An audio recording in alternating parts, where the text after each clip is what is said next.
આજરોજ Rander police station દ્વારા narcotics act અન્વયે એક ગુનો દાખલ કરવામાં આવેલો છે।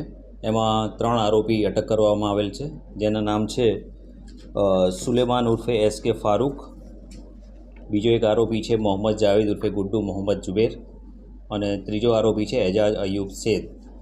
એ સલાબતપુરા અને મૈદરપુરાની હદમાં રહેવાવાળા ઈસમો છે। રાંદેર પોલીસ સ્ટેશનને માહિતી મળેલી હતી કે આ લોકો નાનો છૂટક જથ્થો લાવી અને માણસોને વેચે છે। એ આધારે એમણે જિલ્લાની બ્રિજ પાસે ધર્મોરા સર્કલ છે ત્યાં આગળ ચેક કરતાં આ 3 ઈસમો મળી આવેલા અને એમને ચેક કરતાં એમની પાસેથી ખિસ્સામાંથી આ 34 ગ્રામ જેટલો મેફેડ્રોન ડ્રગ્સનો જથ્થો મળી આવેલ તથા 2 મોપેડ વાહન એ ગુનાના કામે અને 60,000 રૂપિયાની આસપાસ રોકડ રકમ એટલું ગુનાના કામે સીઝ કરવામાં આવેલો છે અને ગુનો દાખલ કરવામાં આવેલો છે।